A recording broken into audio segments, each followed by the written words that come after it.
युद्ध के मैदान में इजरायली सेना को बहुत बड़ी चोट पहुंची है। बंधकों को छुड़ाने के लिए चलाया गया इजरायल का ऑपरेशन फेल हो गया। न सिर्फ ऑपरेशन फेल हो गया बल्कि ऑपरेशन में शामिल इजरायल के 2 सैनिकों की जान भी चली गई। इस बात की पुष्टि इजरायल ने भी कर दी है। सवाल यही है कि आखिर इजरायल का ये बारूदी मिशन फेल क्यों हुआ? हमास इजरायल को इतना बड़ा जख्म देने में कैसे कामयाब हो गया?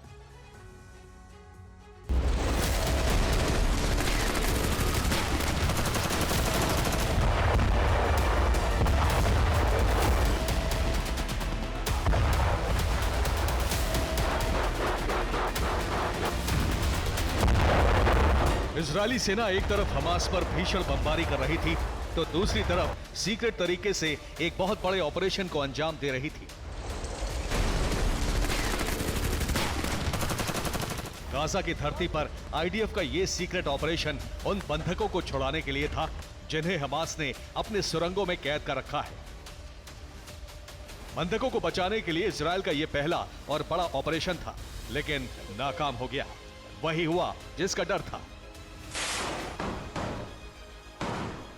आईडीएफ की टुकड़ी हमास की सुरंग में घुसी। सुरंग के अंदर हमास ने माइंस बिछा रखे थे। जोरदार धमाका हुआ जिसमें इजरायल के 2 सैनिक मारे गए।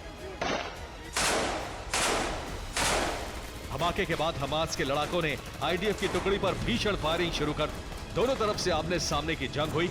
आखिरकार इजरायली सेना को सुरंग से बाहर आना पड़ा और इस तरह उसका पहला बंधक ऑपरेशन नाकाम हो गया। यह हमास के हमले के बाद की तस्वीर है। हमास ने हमला किया तो इजरायली सैनिक के खून से धरती लाल हो गई। यह वीडियो विचलित कर देने वाला है, इसलिए हमने तस्वीर को धुंधला कर दिया है। हमास ने ऐलान किया है कि धमाके में इजरायल का एक बंधक सैनिक भी मारा गया, यानी इजरायल को नाकाम ऑपरेशन में 3 सैनिक गंवाने पड़े। इजरायल ने भी इस बात की पुष्टि कर दी है कि उसका बंधक ऑपरेशन सफल नहीं हो पाया। आईडीएफ ने बयान जारी कर कहा है कि ऑपरेशन के दौरान उसके 2 सैनिक मारे गए। तो सवाल यह है कि इजरायल के लिए बंधकों को छुड़ाना कितना मुश्किल है। क्या इजरायल ये काम सैन्य अभियान के जरिए कर सकता है? अगर हां तो कैसे? अगर नहीं तो चुनौतियां और दिक्कतें क्या हैं? हमास और उसकी युद्ध नीति को जानने और समझने वाले रक्षा विशेषज्ञ के मुताबिक मिलिट्री ऑपरेशन के जरिए हमास के चंगुल में फंसे बंधकों को आजाद करवाना आसान नहीं है। हमास ने सभी बंधकों को सुरंग में कैद कर रखा है। ये बंधक एक साथ नहीं बल्कि अलग अलग सुरंगों में रखे गए हैं। जिन सुरंगों में बंधक रखे गए हैं उन्हें पहचानना ही सबसे मुश्किल काम है। अगर आईडीएफ इन्हें पहचान भी लेती है तो इन सुरंगों के अंदर ऑपरेशन चलाना बहुत मुश्किल है। सुरंग में बड़ी तादाद में हमास के लड़ाके हैं। कदम कदम पर माइंस है जिससे पार पाना आसान नहीं होगा। इसका मतलब यह हुआ कि बंधक तभी रिहा हो सकते हैं जब उन्हें हमास रिहा करेगा। शायद यही वजह है कि अमेरिका कतर के जरिए हमास से बातचीत कर रहा है।